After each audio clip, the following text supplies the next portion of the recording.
This is the Man in a Room podcast. Hello, how's it going? It's going fine here, nothing really to report.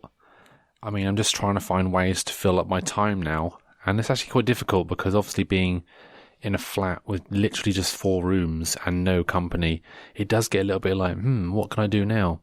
I spent an afternoon yesterday itemising everything I have in my cupboards and freezer. Actually quite useful. It's one of those tasks that, everyone wants to do. But it's one of those things that you think, it's just a waste of time. It's fine. No, I know everything that's in my freezer, my cupboard. I know everything.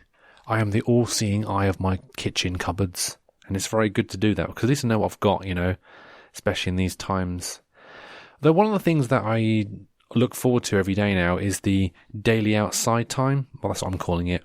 And I go for a bike ride. I go for a walk. And it's good just to get the blood flowing, get the heart rate up, getting out of breath, all that kind of stuff. It's actually very important to do that because otherwise you start getting a bit stiff and it's just not good. I mean, being cooped up is not something that humans really do. So not having much space to move around in is actually not that much fun. So the highlight of my day is definitely my daily outside time. And, I like going for the bike rides and this kind of stuff, but the walks, the walks. There's so much rigmarole going for the walk, the daily walk.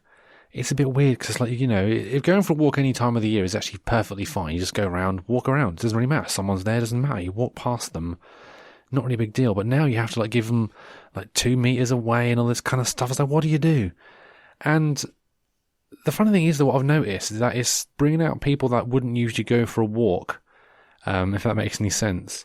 Yesterday, when I was out, I saw somebody really far in the distance. I'm really short-sighted, by the way. I can just basically see shapes. At a certain distance, I can't see much.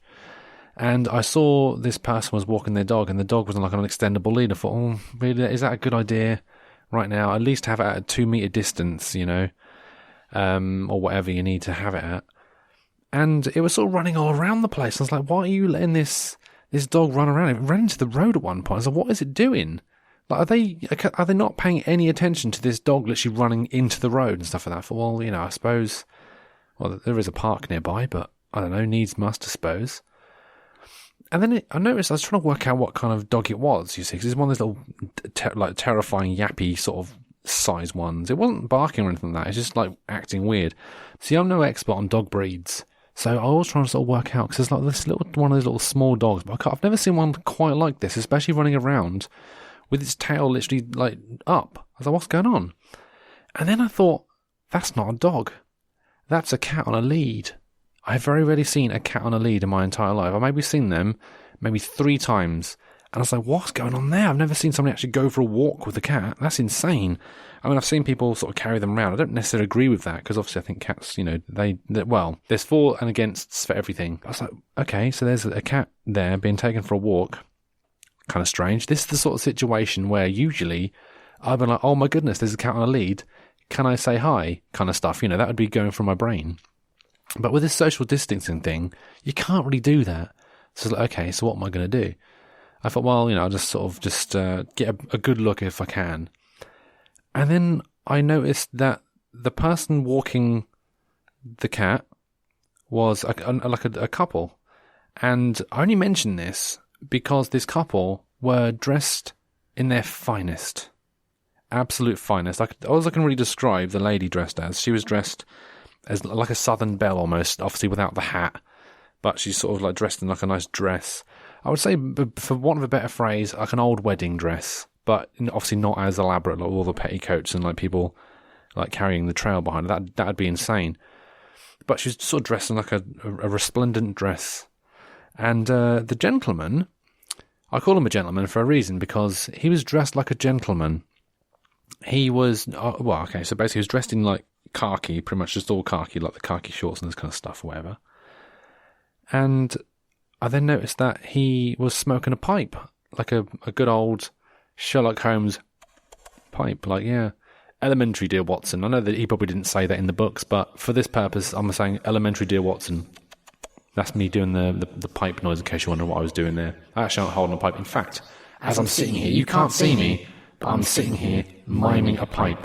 I'm holding a Sherlock Holmes pipe, an imaginary Sherlock Holmes pipe. I think that it might be getting to me. But anyway, The only way I can really describe what he looked like, I don't know if you've ever seen the film Jumanji, but there's this character who sort of goes around and hunts people. He's like, yep, I'm going to hunt these people, and he's dressed like that. I don't know whatever his name was, that's what he looked like. And I was thinking, any other time of the year, if I'd have said to you, I saw this man and a woman walking around, him dressed like the guy from Jumanji, and his wife, who can only be described as dressed like a Southern belle, are walking a cat. But that's the thing to remember, you see, all walks of life, this is affecting everybody. We're all in this together. We'll get through it and all that kind of stuff. So, Who is the man? Where is the room? It's some guy you've never heard of, in a room you've never been in. For more information, head over to maninaroom.co.uk.